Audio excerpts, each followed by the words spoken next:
ભાવનગર જિલ્લામાં રહેતા આ પશુપાલક દૂધનું વેચાણ કરીને મહિને 60,000 કરતાં પણ વધુની આવક મેળવી રહ્યા છે।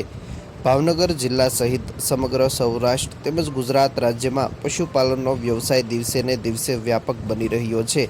કેટલાક યુવા વર્ગ પણ ઉચ્ચ અભ્યાસ મેળવ્યા બાદ પશુપાલનનો વ્યવસાય શરૂ કરતા હોય છે, તો કેટલાક ખેડૂતો પણ ખેતી કામની સાથે સાથે પશુપાલનનો વ્યવસાય કરી તેમાંથી લાખો રૂપિયાની આવક મેળવતા હોય છે।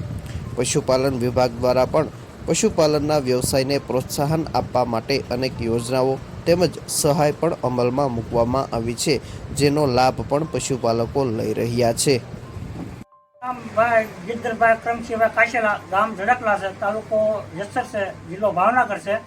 હું ભેહું મારું પશુનું કરું છું ને મહિને 60-70 દૂધ ભરું છું ને આખો દિને 4 વખત ઘાસ નાખવાનો અને 2-3 વખત પાવાના છે માલને। તો બધું આ હાલે છે, તો એ કરવી છે, માલ તો રાખવી છે અમે। પશુપાલનના વ્યવસાયની શરૂઆત કેવી રીતે કરી? શરૂઆતમાં કેટલા પશુ? 2 ભેહું હતું, પછી 2માંથી 4 ભેહું કર્યું, 4માંથી 6 કરી, 6માંથી અત્યારે 10 માલ છે ને નાના મોટા થઈને 13-14 માલ છે મારી પાસે।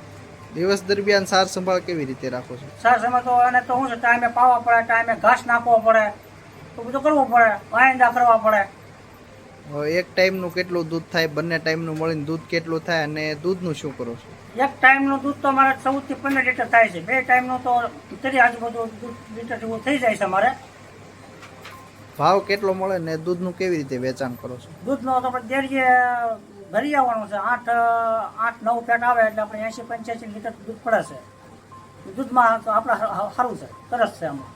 હમણાં તમને એવોર્ડ આપવામાં આવ્યો છે શ્રેષ્ઠ પશુપાલક મળ્યો છે પશુપાલનમાં, જે 20,000 રૂપિયા આપવામાં આપ્યા હતા મને, અને પહેલો નંબર મારો આવ્યો છે। ભાવનગર જિલ્લાના જેસર તાલુકાના ઝડકલા ગામે રહેતા કાશેલા ગિરધરભાઈ, જેઓ છેલ્લા ઘણા વર્ષથી ખેતીના વ્યવસાય અને પશુપાલનના વ્યવસાય સાથે જોડાયેલા છે। અગાઉ પોતે ફક્ત ખેતી જ કરતા હતા, પરંતુ તેઓને વિચાર આવ્યો કે ખેતી કામની સાથે સાથે પશુપાલનનો વ્યવસાય પણ કરવો જોઈએ, જેથી તેઓએ 2 ભેંસોની ખરીદી કરીને પોતાના પશુપાલનના વ્યવસાયની શરૂઆત કરી હતી। આજે તેઓ પાસે 14 જેટલા નાના મોટા પશુઓ રહેલા છે। હાલ 4 જેટલી ભેંસો દૂધ આપી રહી છે, જેના થકી તેઓ રોજના માટે બંને ટાઈમનું મળીને 35 લીટર જેટલું દૂધ ઉત્પાદન થઈ રહ્યું છે। આ દૂધનું તેઓ છૂટક તેમજ ડેરીમાં વેચાણ કરી રહ્યા છે, જેના પ્રતિ લીટરે ભાવ 80 રૂપિયાથી લઈને 85 રૂપિયા સુધીનો ભાવ મળી રહ્યો છે। હાલમાં જ પશુપાલન વિભાગ દ્વારા તેઓને જેસર તાલુકામાં શ્રેષ્ઠ પશુપાલક તરીકેનો પ્રથમ ક્રમાંક પણ આપવામાં આવ્યો છે।